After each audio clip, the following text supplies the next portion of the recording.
All right, let's talk about something that sounds like it's straight out of a sci-fi novel, but it's actually happening. Right now, directly above our heads, imagine the giant data centers that power our entire AI future, being launched into outer space. Yeah, let's get into it. So it all kicked off with just 5 simple words. On November 2nd, 2025, that confirmation call. It sounds pretty routine, but it might just go down in history. Because this wasn't just another satellite being flung into orbit. It was the kind of quiet, humble beginning of a whole new industry.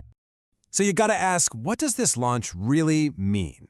Is it just some crazy experiment, a shot in the dark?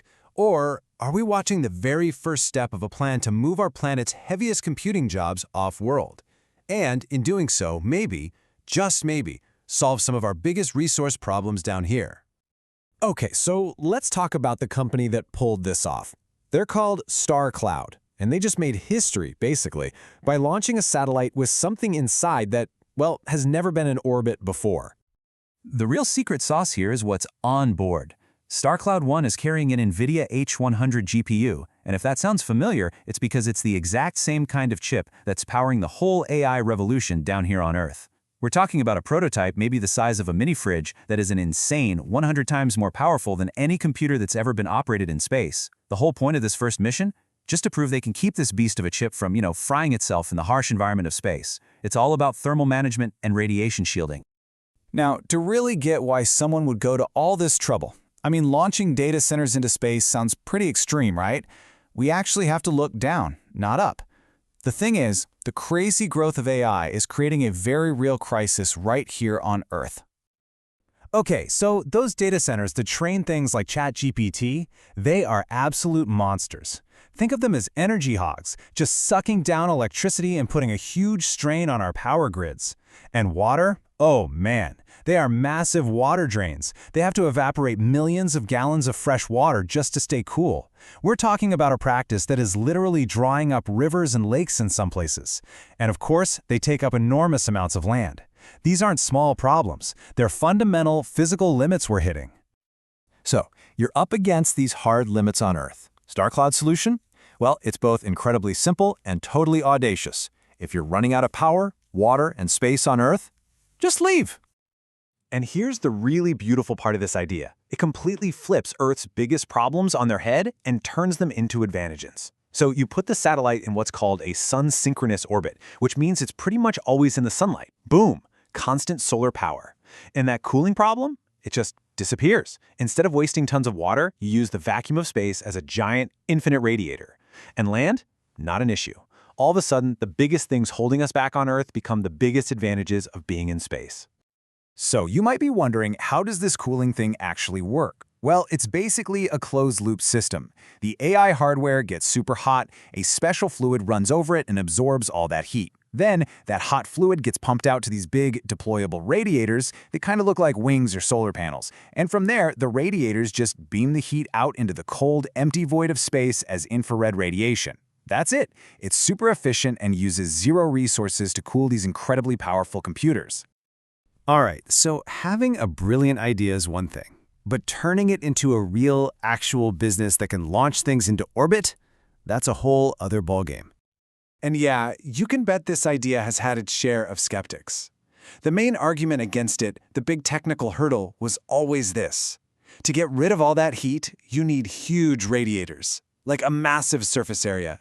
And for a long time, most experts just thought building something that big and that light in space was, well, pretty much impossible. But Starkloud's comeback is super direct. Their CEO, Philip Johnston, basically says, yep, you're right. You do have to build a giant surface area, and that's exactly what we're doing. See, for them, designing those huge, cheap, lightweight radiators isn't a problem to be solved. It's the very heart of their company. It's their core IP. And what's really cool is how they even got to this idea in the first place. The team's original plan was all about space-based solar power, collecting energy in space and beaming it down to Earth. The problem? You lose like 95% of the energy in transmission. For that to make any money, launch costs would have to be down to an impossible $50 per kilogram. So they had this genius pivot. They just flipped the idea around. Instead of sending the power down to the data centers, why not send the data centers up to the power? In that model, you have zero energy loss, and suddenly the business works even with launch costs around $500 a kilo. Way more realistic. You know, one of the most nuts parts of this whole story is just how fast they moved. They pitched the idea to Y Combinator in the summer of 2024, and get this, in just 15 months, they went from nothing to a fully designed, built and tested satellite ready to go. In the aerospace world, where everything usually takes years, if not decades, that is just an insane, blistering pace. So how on earth did they move that fast? Well, it really helps when you have an absolute all-star team. You've got one co-founder, 80, who spent 20 years building data centers for Microsoft and then went to SpaceX.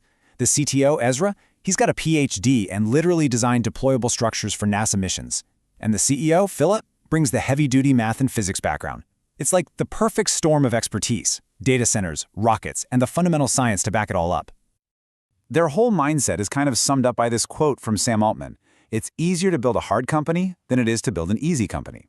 It sounds weird, right? But the idea is, if you tackle a huge, really difficult problem that could change the world, all the other stuff, like hiring the smartest people, getting investors excited, getting press, it all actually gets easier. It's a really powerful way of thinking. Okay, so Starkloud 1 is up there, it's in orbit, it's working. So what's next? Where is this all headed? So over the next few months, the plan is to just start knocking down a whole series of historic firsts with this little prototype. They want to run Google's Gemini AI model in space. They want to be the first to fine-tune an AI model in orbit. And they even want to train a brand new small AI model completely from scratch while it's up there.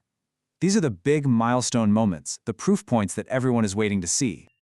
And they're not even taking a breath. Starkloud 2 is already on the books, scheduled for October 2026.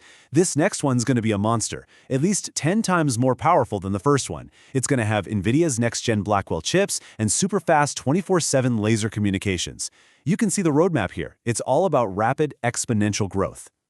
And all of this is building towards a truly mind-blowing endgame. The grand vision is for these massive 40-megawatt orbital facilities. We're talking about the power consumption of a small town for a single data center that can fit inside one SpaceX Starship launch.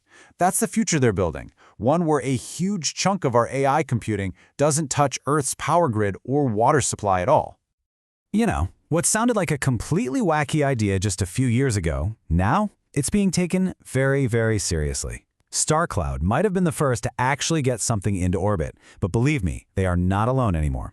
Huge players, we're talking Google, SpaceX, Amazon, they're all said to be looking into this exact same idea. The race to move the cloud into space is officially on.